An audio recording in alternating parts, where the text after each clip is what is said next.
بسم اللہ الرحمن الرحیم. السلام علیکم ناظرین. پروگرام نیوز کارڈ کے ساتھ میں ہوں آپ کی ہوسٹ ادیبہ قاضی. ناظرین, پروگرام کی ابتدا آج کے اہم پبلک اویئرنیس میسج کے ساتھ کریں گے کہ کرونا وبا سے بچنے کے لیے دیکھنے والے تمام ناظرین ہینڈ سینیٹائزرز, ماسک اور سماجی فاصلے کو برقرار رکھتے ہوئے کرونا SOPs پر پراپر عمل کریں اپنے لیے اور اپنے پیاروں کے لیے. دنیا بھر میں مہلک جان لیوا وائرس نے تباہی مچا دی. انڈیا میں کرونا سے ہلاک ہونے والے افراد کو بے دردی سے گھڑا کھود کر ڈال دیا گیا. مزید کیا صورتحال ہے انڈیا میں, اس پر بات کریں گے. پاکستان سٹیل ملز کا بند آکسیجن پلانٹ کرونا کے باعث پیدا ہونے والی آکسیجن کی کمی کو پورا کر سکتا ہے یا نہیں, اس پہ بات کریں گے.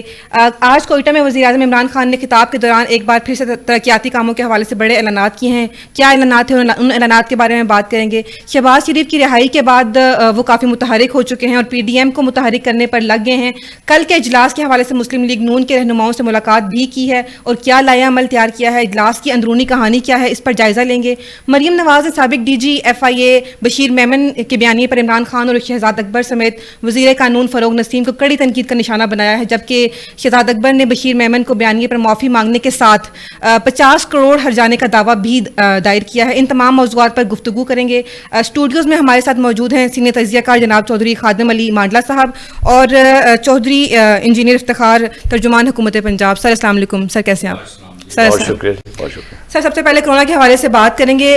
پاکستان میں کیا صورتحال ہے, اوور آل بھارت کی کیا صورتحال ہے, عالمی سطح پر کرونا کی کیا صورتحال ہے, سعودی عرب امریکہ کا کیا اس میں عمل دخل ہے, کیا وہ اقدامات کر رہے ہیں, اس کو کس طرح سے لیتے ہیں, سر تفصیل سے اس کا ایک جائزہ لیجیے گا. بہت شکریہ جی. بسم اللہ الرحمن الرحیم. جینن آپ کا شکریہ اور آپ کا بھی ادیبہ قاضی. دیکھیے کرونا کی صورتحال, یہ جو تیسری لہر ہے یہ تو انتہائی خطرناک ہے, لیکن اس کی خطرناکی کے جو سب سے بڑا ایک نقصان یہ ہو رہا ہے کہ لوگوں نے ابھی تک اس کو اس طرح احساس نہیں کیا جس طرح پہلی لہر کے دوران ہوا تھا.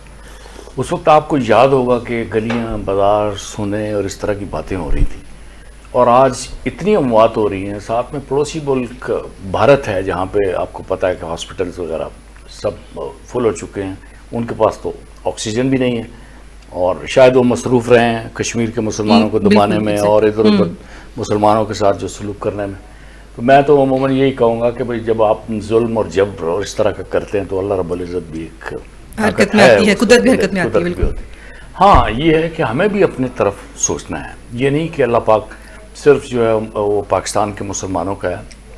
ہم کیا کر رہے ہیں, کیا اس تیسری لہر میں ہم نے کوئی احساس کیا ہے کہ آپ دیکھیں آپ دنیا کی وہ واحد قوم بن چکے ہیں کہ جو کرونا SOPs کے عمل درآمد کے لیے آپ کی جو فورسز ہے اس کو آپ میدان میں لانا پڑا. یعنی پہننا اپنے ماسک ہے اور اس کے لیے آپ کو کاکول اکیڈمی سے اور مختلف جگہوں سے ٹرینڈ لوگ آ کے سمجھائیں گے کہ آپ ماسک لگائیں. تو پاکستان میں جو حکومتی سطح پر اقدامات جو ہو رہے ہیں وہ تو ہے ہی ہیں. پنجاب کی ہم بات کریں گے کہ پنجاب کی حکومت اور جتنے بھی ادارے ہیں وہ اس سلسلے میں جو وفاقی حکومت کی مرکزی پالیسی ہے اس کو امپلیمنٹ کر رہی ہے. اسکول بند ہیں اور بھی بڑی جگہوں پہ پابندی لگی ہوئی ہے, لیکن ultimately at the end of the day یہی میں کہوں گا کہ آپ جتنی مرضی پابندیاں گورنمنٹ لگا لے, جب تک لوگوں کو احساس نہیں ہوگا اس طرح پھر دوسروں کو دکھ بانٹنے کا احساس نہیں ہے. پہلے کرونا لہر میں آپ نے دیکھا کہ زکوٰۃ صدقات کافی ایکٹیو تھے لوگ, بڑے لوگ دے رہے ہیں جناب علی, کھانے جا رہے ہیں, فورسز بنی ہوئی ہیں, فلاں بنی ہوئی ہیں. اب کہاں ہیں؟ اس کی انٹینسٹی بھی میں سمجھتی ہوں کہ کافی حد تک کم تھی, اتنی زیادہ نہیں جو تیسری لہر میں تھی. میں وہی کہہ رہا ہوں نا کہ پہلی لہر کی انٹینسٹی تو اتنی نہیں تھی. ابھی کیا وجوہات ہیں؟ یہ ہے کہ آپ کو ہاتھ لگتا ہے, کسی کا سنتے ہیں یہ گیا, کسی کا سنتے ہیں وہ گیا. صبح سویرے اگر آپ سوشل میڈیا کھولتے ہیں تو آپ کو تصویریں نظر آتی ہیں, اپنے پیارے پیارے دوست آپ سے الگ ہو رہے ہیں, جدا ہو رہے ہیں. ہم نہیں سمجھ رہے. ہم نے ایک چیز میں یہاں پہ کہنا چاہوں گا آپ کے ویورز کو کہ یہ جو ہم نے توکل رکھا ہوا ہے نا کہ جو رات قبر میں ہے وہ باہر نہیں ہے, بالکل, تو اس کے بعد جو مرضی آپ کرو, ایسا نہیں ہے. میں سعودی عربیہ میں بہت عرصہ گزارا ہے, 20-25 سال, بڑا سٹڈی کیا ہے اسلام کو. ماشاءاللہ یہاں بھی بڑے اچھے لوگ سمجھدار ہیں, قرآن کو سمجھتے ہیں, حدیث کو سمجھتے ہیں. کلیئر کٹ بات نبی اکرم صلی اللہ علیہ وسلم فرمائی کہ اپنے جمل اپنے اونٹ کو پہلے کھونٹوں سے باندھو پھر توکل علی اللہ کرو. اب یہ کیسے ہو سکتا ہے کہ آپ ماسک نہ لگائیں, آپ سوشل ڈسٹینسنگ نہ کریں, اور آپ کو یہ پتا ہے کہ یہ جو وبا ہے یہ تو مس کرنے سے ہوتی ہے. تو ہمیں دیکھنا ہے اپنے طور پہ پنجاب گورنمنٹ کیا کرے گی, یہی کرے اویئرنیس, اس میں اویئرنیس کی بات ہے. میڈیا آپ دیکھ لیں, زیادہ پنجاب کیا کر رہے ہیں, عوام سنجیدہ اس کو لے. اور پھر ایک اور جو طبقہ ہے جس کو میں یہ کہوں گا کہ آج بھی بہت سارے لوگ جو ہیں ان سے متاثر ہو رہے ہیں, وہ علماء کا طبقہ ہے. بالکل میں آپ سے یہی بات ہمارے علماء جو ہیں جب وہ ان سے متاثر ہیں تو کیا ان کو اب میدان میں نہیں آنا چاہیے؟ علماء کو میدان میں آنا چاہیے. ہم دیکھیں معاشرے کے اس طبقے کو آپ کبھی نیگلیکٹ نہیں کر سکتے. رمضان المبارک میں آپ دیکھیں کہ علماء کا احترام ویسے بھی واجبی ہے, لیکن یہ لوگ بڑے انفلوئنسو ہوتے ہیں. ہمیں جو ہے میں یہ چاہوں گا کہ وزیر مذہبی عبور جو ہے ان کو یہ میں درخواست کروں گا انشاءاللہ گورنمنٹ کی طرف سے بھی کہ آپ اس طبقے کے اوپر کریں, ان کے اوپر کام کریں, ان کو بتائیں, ان کو کنونس کریں کہ آپ اپنے جو اونٹ کو رسی باندھیں, کھونٹے پہ باندھیں, توکل اللہ بعد میں کہنے والی بات کو روشنی میں لوگوں کو سمجھائیں. پہلے لوگ کہتے تھے جی گاؤں میں نہیں ہوتا کرونا. آج میرا وہ کزن آیا ہوا تھا اپنا, یہ نلا گاؤں ہے یو سی جبری میں, وہ 23-24 لوگ کرونا کا شکار ہو گیا. لوگ سوچتے ہی نہیں ہیں. اپنی اولاد کے لیے سوچو, اپنے ملک کے لیے سوچو, اپنے بچوں کے لیے سوچو. کرونا سے اگر آپ, میں سمجھتا ہوں گورنمنٹ آف پنجاب کیا پوری دنیا اس کے اوپر لگی ہوئی ہے. ٹھیک ہے وائرس آئی ہے, کہاں سے آئی ہے, کیسے آئی ہے, یہ سوال آج نہیں ہے کہ اس کو لانے والا کون ہے. سوال یہ ہے کہ یہ آ گئی ہے کیسے کر. نبی پاک کا یہ بھی فرمان ہے کہ جس جگہ پہ وبا ہو اس جگہ کو مت چھوڑو. یہ طاعون آیا تھا اس وقت مدینہ کی ریاست میں, اور جس جگہ پہ وبا اور اگر نہیں ہے تو اس جگہ مت جاؤ. تو یہ کیا مطلب ہے؟ اتنا مراد یہ ہے کہ آپ اپنا گھر ہے اس کو آپ ریاست سمجھیں, اس کو ملک سمجھیں, شہر سمجھیں, گاؤں سمجھیں. آپ اپنے گھر سے نہ نکلیں, کیونکہ آپ نکلیں گے اگر آپ کو موبائل ہے ان کے اسٹیٹ آف مائنڈ پہ جا کے, ان کے اسٹیٹ آف مائنڈ پہ جا کے ہمارے علماء ان کو کریں. اگر ہم یہ سمجھیں کہ اس طبقے کو ہم نیگلیکٹ کر کے لوگوں کو ڈائریکٹ روز کر کے, یہ بھی ہمارے لیے احساس ندامت نہیں ہے کہ فوج آئے اور سول اداروں کی ناکامی وہ ہمیں دکھا رہی ہے. وہ دیکھیں کہ کوئی بھی ہم نے دیکھا سیلاب آ جائے, زلزلہ آ جائے, کوئی بھی آفات آ جائے, فوج کو بلا لیتے ہیں. فوج جب صحیح معنوں میں آ جاتی ہے تو پھر کہتے ہیں جی جمہوریت کو خطرہ ہے. اور بابا آپ ہی تو اپنا نہ سیلاب سنبھال سکتے ہو, نہ آپ پانی سنبھال سکتے ہو, نہ ہوا سنبھال سکتے ہو, نہ وبا سنبھال سکتے ہو. تو پھر آپ شہروں میں ان کو مس کرو گے تو پھر ظاہر ہے وہ چیزیں تو آئیں گی. اللہ نہ کرے کوئی ایسا وقت آئے. لیکن میں یہ کہوں گا اپنے لوگوں سے, پاکستان کے لوگوں سے, پنجاب کے لوگوں سے, جو ویورز آپ کا ہے, کہ خدا را سمجھ جائیں یہ بلا ٹلنے والی نہیں ہے. یہ پہلے ہم اٹلی اور ادھر, اگر ہم انڈیا کے بارڈر پہ یہ جو کچھ ہو رہا ہے اس کے اوپر جو ہم کہہ رہے ہیں یہ کل ادھر بھی ہوگی. چراغ سب کے بجھیں گے, ہوا کسی کی نہیں. مانا صاحب ابھی ہم نے یہ بات کی کہ ابھی انہوں نے پاکستان کے حوالے سے بات کی, سر نے بھارت کے حوالے سے ہم اگین اینڈ اگین بات کرتے ہیں. آج بھی ہم دیکھتے ہیں کہ انسانیت سوز سلوک ہو رہا ہے وہاں پر, بے دردی کے ساتھ جانوروں کی طرح گڑھے کھود کے اس میں ڈالا جا رہا ہے لوگوں کو. لوگ مرتے جا رہے ہیں, حکومت کو پرواہ نہیں ہے. ان کی ہٹ دھرمی, ان کی جو ایک ڈھٹائی ہے وہ ہمیں سامنے نظر آ رہی ہے. اس ساری سچویشن کو کس طرح سے لیتے ہیں, وہ کیوں اس چیز کو سیریس نہیں لے رہے ہیں؟ میڈیا اس بات کو سامنے لے کے آ رہا ہے. بات پتہ کیا ہے, بات یہ ہے کہ آج ان کا میڈیا جو کہ مسلمانوں کے اوپر ہر وقت ان کی زبانیں جو ہیں وہ کھلی ہوئی تھی, مسلمانوں کے مطلب کہ ہر پوائنٹ کے اوپر کہ اگر کوئی گائے کا گوشت کر رہا ہے تو اس کو جلانا, مارنا, گھر جلانے. پھر سکھ جو ہے نا ابھی, پھر فارمر ان کے مطلب کتنے مہینوں سے بیٹھے ہوئے ہیں. پھر پلوامہ میں جو اس نے اپنی فوج کو خود مروایا, ہر جگہ کے اوپر بہت سے انسیڈنٹ وہ کرواتے ہیں کہ اپنے لوگوں کو خود مرواتے ہیں اور پاکستان کے اوپر الزام. اور یہ تو ان کے لیے کوئی بڑی بات نہیں ہے. تو میں نے کل بھی بڑا واضح جو بتا دیا تھا کہ اللہ رب العزت کی ذات جس طریقے سے جج صاحب نے کہا ہے کہ اس کا ایک اپنا قانون ہے, وہ حرکت میں آتا ہے کہ جب تم لاشوں کے اوپر سیاست کرتے ہو تو پھر اللہ بڑا قہار اور جبار ہے. وہ پھر کہتا ہے کہ اٹھاؤ کتنی لاشیں اٹھاتے ہیں. ابھی یہ لاشیں ان کے اٹھانے والا کوئی نہیں ہے. آج وہی لاشیں ان کے وہی مسلمان اٹھا رہے ہیں کہ جن کو یہ مساجد سے نکال کے مارتے تھے. جو ویڈیو موجود ہیں کہ مسلمانوں کو مساجد سے نکال کے مارتے تھے عبادت کرنے کے اوپر, آج وہی مساجد جو ہے وہ ان کے لیے ایک مسیح اور سمجھ لے کہ ایک وہ ہاسپٹلوں کے کام کر رہی ہیں, مساجدیں جو ہے مسلمانوں نے کھول دی ہیں, تو آج بھی ان کو اگر غیرت نہیں ہے تو میں نے تو کل بھی ان کو سمجھایا کہ بندے کے پتر بن جائیں, ابھی بھی توبہ استغفار کرے. اپنا ظلم بربریت جو ہے وہ مقبوضہ کشمیر دنیا کی سب سے بڑی جیل بنا کے آپ نے قید کر کے رکھا ہوا ہے, ان کے بنیادی جو حقوق ہیں وہ اس سے جو ہے نا محروم ہے. تو مجھے بتایا کہ جب ان کو اس چیز کا احساس نہیں تو آج کچھ بھی کر نہیں پا رہے, سارا کچھ ہونے کے باوجود. لیکن جو دنیا کو ایک ان کا جو ہے نا وہ دوستی کا پرچار تھا, تو میرا خیال دنیا بھی ان کو بے نقاب ہوتے ہوئے دیکھ رہی ہے کہ وہ ان کی ساری توجہ کس طرف تھی, بم اور بارود کی طرف تھی نا. اب آج بم اور بارود تو کام نہیں آ رہا, لیکن وہ آج بھی ٹس سے مچ نہیں ہے.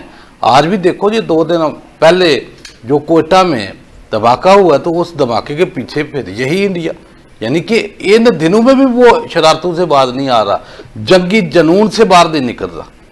تو میرا خیال ہے کہ ان کو خیال کرنا چاہیے. ابھی تو وہ زلزلہ بھی آیا, تو زلزلے کے ساتھ جو تباہی آئی ہے ساتھ, تو اللہ کا قہر تو ان کے اوپر کھڑا ہی کھڑا ہے. تو ابھی بھی ہوش کے ناخن لینے چاہیے. شہباز شریف نے رہائی کے بعد ایک بار پھر سے سیاست میں ہلچل مچا دی, میں نے بھی ذکر کیا. پی ڈی ایم سے روابط بھی تیز کر دی ہیں. مسلم لیگ کے رہنماؤں کے ساتھ اجلاس میں کل پی ڈی ایم کے اجلاس میں کیا ایجنڈا تیار کیا جائے گا, اس حوالے سے کیا کہتے ہیں؟ دیکھیں بات یہ ہے دیبا کہ پی ڈی ایم تو ہے ہی نہیں نا. کون سی پی ڈی ایم ہے یہ؟ چون چون کا مربع, ذاتی مفادات ہیں ان کے, نظریاتی تو ان کا کوئی ایجنڈا ہی نہیں کہ ملک کے متعلق کو انہوں نے سوچنا ہے. کیا سوچنا انہوں نے سوچنا ہے جنہوں نے ملک کا بیڑا غرق کیا, تباہی کی, اور ملک کو اس نہج پر لا کے آ کے کھڑا کر دیا کہ ملک کے اندر کوئی ادارہ. آج ہم باتیں تو کرتے ہیں کہ جناب پاک فوج جو ہے وہ ماسک پہنانے آ گئی ہے, تو میرا خیال ہے کہ یہ فیلئر آف سسٹم ہے, فیلئر آف گورنمنٹ نہیں ہے. کیونکہ ادارے انہوں لوگوں نے بنائے تھے, سارے سفارشی کلچر تھا ان کے اپنے جو رشتہ دار پارٹیوں میں پولیس میں بھرتی کیے, تو وہ ہائی کورٹ کی رپورٹ موجود تھی کہ بالکل کرمنل جو ہے وہ انہوں نے بھرتی کیے تھے. تو تمام اداروں کے اندر کوئی ادارہ انہوں نے ایسا نہیں چھوڑا کہ جس ادارے کو انہوں نے تباہ نہ کیا ہو, اپنے ذات کے لیے استعمال نہ کیا ہو. کیونکہ اگر ایف آئی اے ان کو اپنا نہ بناتے تو یہ باہر مال کیسے لے کے جا سکتے تھے؟ مطلب کہ ایئرپورٹ کے اوپر سیکورٹی تو ایف آئی اے کی ہوتی ہے, اے ایس ایف کی ہوتی ہے.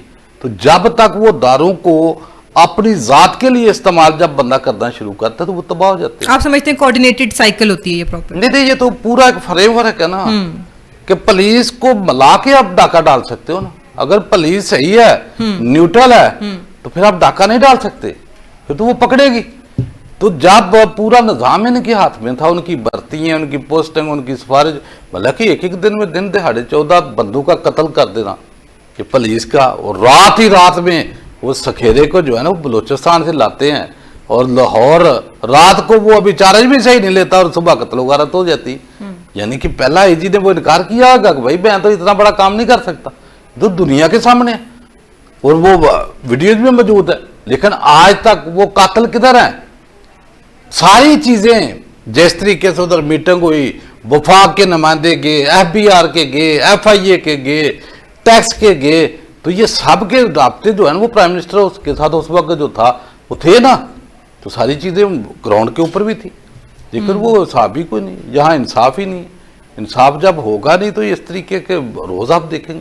لیکن افسوس سے کہ کوئی ادارہ سہل ہی نہیں رہا. جب نہیں رہا تو پھر آپ کو ماسک بھی فوج ہی بنائے گی, آپ کا سیلاب آئے گا تو فوج آئے گی, زلزلہ آئے گا تو فوج آئے گی, نہریں صاف کرانی ہے تو فوج آئے گی. آپ کو اگر واپڈا والے بل نہیں دیتے وہ عام, تو وہ بھی وہ لینے کے لیے کون آئے گا؟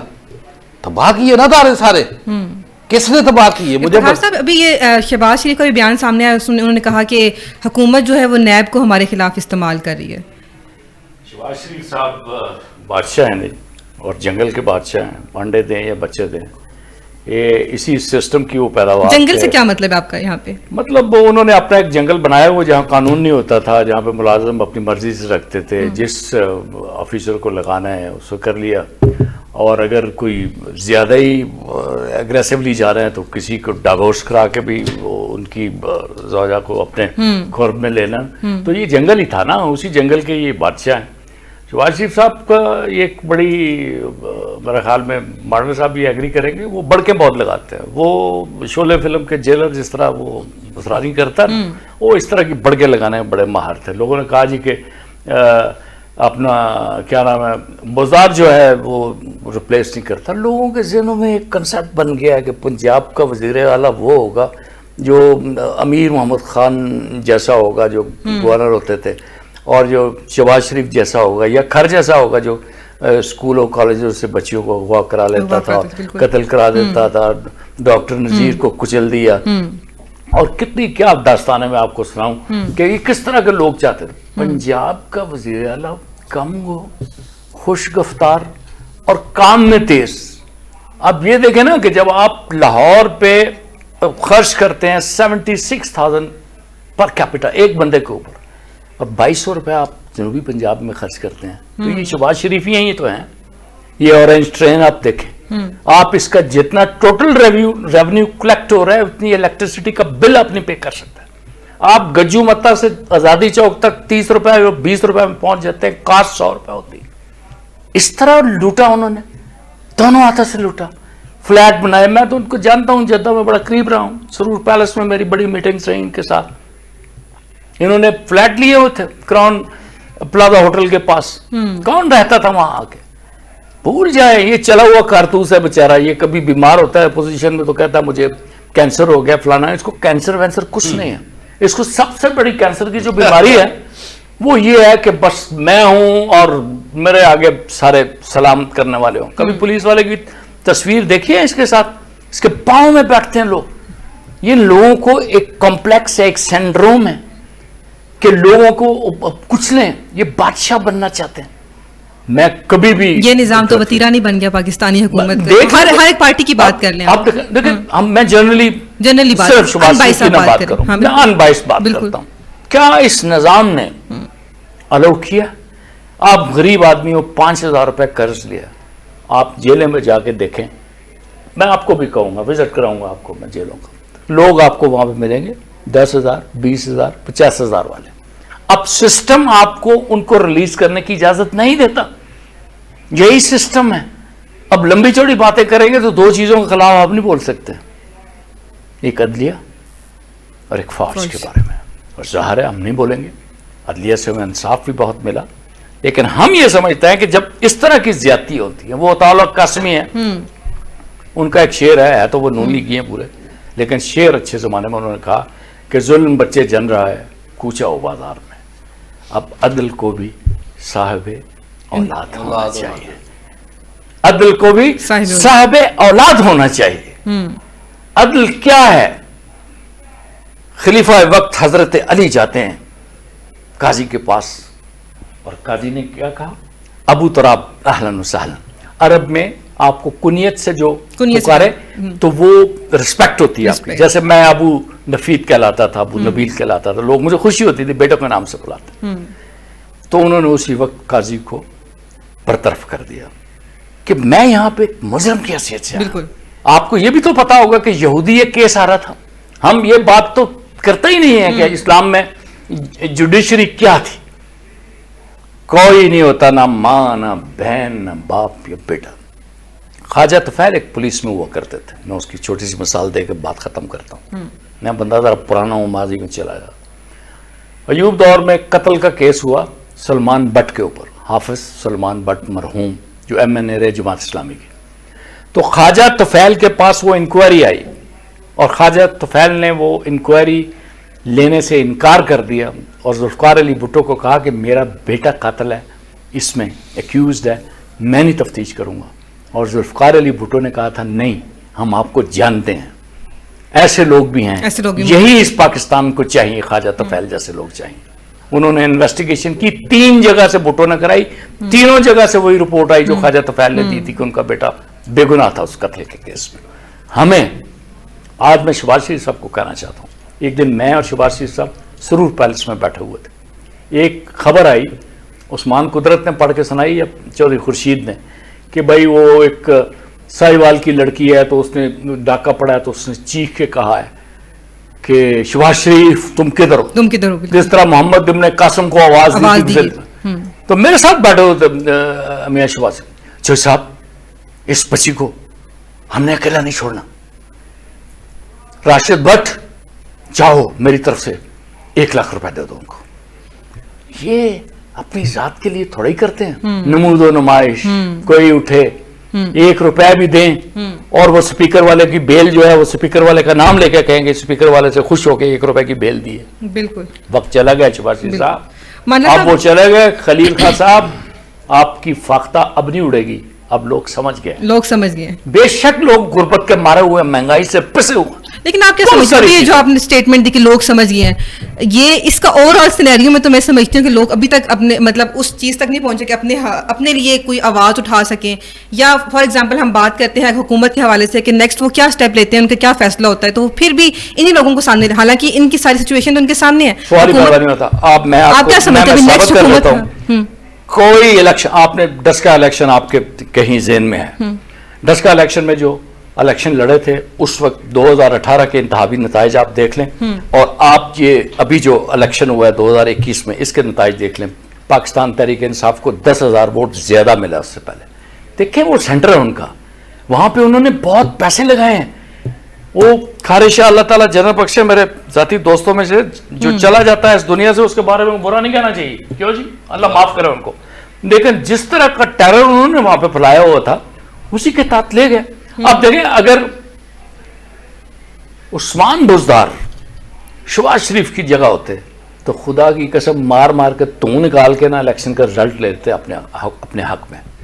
جس طرح نے عمران خان کے اوپر حملہ کیا تھا, قومی بٹ نے گجرانوالہ میں فوزیہ بھی اس میں تھی, اور جس طرح توفیق بٹ نے ان کے اوپر حملہ کیا تھا, اگر عمران خان بدلہ لینے والا ہوتا تو آج ان لوگوں کو الٹا لٹکایا ہوا ہوتا. تو اس نے کہا نہیں, میرے ساتھ جو انہوں نے کیا وہ پرسنل تھا, اب میں ان سے وہ بدلے نہیں لوں گا, ان سے بدلے عوام لے گی. ان کو پتہ چل جائے بدلے عوام لے گی. ان کی اسٹیٹمنٹ پہ آپ کیا کہتے ہیں؟ دیکھو ادیبہ, یہ جو خطہ ہے نا یہ غلاموں کا خطہ ہے, اور غلاموں میں 2 خوبیاں بڑی کوٹ کوٹ کے بری ہوتی ہیں. ایک تو وہ تابعدار بڑے ہوتے ہیں, دوسرا ان میں غصہ بڑا ہوتا ہے. جب اپنے سے زیادہ طاقتور ڈنڈے والا دیکھتے ہیں تو اس کے پاؤں پڑتے ہیں, اور جب اپنے سے کمزور دیکھتے ہیں تو اس کا گریبان پکڑتے ہیں. تو یہ 2 چیزیں ہمارے اندر ہیں, اور اسی طرز کے اوپر جو ہے نا یہ شرافیہ نے, نون لیگ نے اور پیپل پارٹی نے پولیس کے زور اور جبر کے اوپر جو ہے وہ حکمرانی اپنی قائم کی. پھر اس کے ساتھ آپ ایم کیو ایم کو ملا لے, انہوں نے اپنا ایک کلاشن کوف کلچر دیا اور پوری عوام کو ہراسمنٹ میں لاکھوں ووٹ گھر بیٹھے ان کو ڈال جاتے تھے. انٹیریئر سندھ میں آپ دیکھیں کوئی کسی کی جرت نہیں ہے. یہی عالم جو ہے یہ نون لیگ کا تھا کہ بندوق کو مروا دینا, جعلی پولیس مقابلے. مجھے بتائیں کہ یہ اگر ایک تھانے کے اوپر ان کی سب کی سیاست تھی, یہ عوام جو ہے وہ ان کے ظلموں سے تنگ تھی. تنگ ہو کر انہوں نے ایک پی ٹی آئی کو موقع دیا, اور پی ٹی آئی کو اس لیے موقع نہیں دیا کہ جو مہنگائی بڑی ہے, کہ ان ظالموں, قاتلوں, ڈاکوں, لٹیروں سے جو ہے وہ نجات مل جائے. لیکن نجات سسٹم نہیں دے رہا, سسٹم میں خرابی ہے. یہ سسٹم کا فیلئر کہ وہی تمام چور, ڈاکو, لٹیرے, قاتل, دہشت گرد, سسٹم کی خرابی ہے. سر ہم ٹاپک پر آئیں گے. جب سڑکوں کے اوپر رہیں گے تو غریب عوام کیا کر سکتی ہے؟ غریب عوام کی کن پٹی کے اوپر وہی ان کو خوف آج بھی کھایا جا رہا ہے کہ یہ اگر دوبارہ دیکھو نا, یہ جیسے نون لیگی ادھر پھرتے ہیں کہتے ہیں جی حکومت ہماری آ جائے, تو وہ خوف کا ہمارا بیچارہ 200-400 روپیہ شام کو کمانے والا مزدور, اس کو پتا ہے اگر میرے خلاف درخواست تھانے میں لگی تو میرے بچے کہاں سے کھائیں گے. یہ سسٹم جو ہے, سسٹم چونکہ بینیفیشری ہے اس کا, تمام ادارے انکلوڈنگ جوڈیشری, مطلب پولیس, ایف آئی اے, نیب, ہر جگہ کے اندر ان کی روٹس موجود ہے. کیونکہ ابھی بیوروکریسی ہے, اس کے متعلق عام جو ہے زد فہم یہ بات ہے. کیا کہتے ہیں لوگ کہ 2 قسم کی بیوروکریسی تھی, ایک لاڑکانہ اور ایک جاتی عمرہ, اور وہ ثابت کر رہے ہیں. یہ کل ڈی جی ایف آئی اے ایکس جو بشیر میمن, اس کی انٹرویو سے نظر دیا آ گیا کہ حکومت وقت یعنی کہ اس کو کہہ رہی ہے کہ یار یہ بندے چور ہیں, ڈاکو ہیں, ان کے خلاف کارروائی کرو. وہ کہتا ہے الزامات کی تردید بھی ہوئی ہے نا. نہیں, وہ تردید کیا ہوئی ہے؟ کیا نواز شریف چور دی, آصف زرداری چور دی, شہباز شریف چور دی؟ یہ کیا ان میں کوئی کمی ہے کہ ملک کو لوٹ کے لے گیا؟ اور وہ اتنا جو ہے وہ ان کا پیرا دے رہا تھا کیونکہ ان کو نوازا ہوا تھا.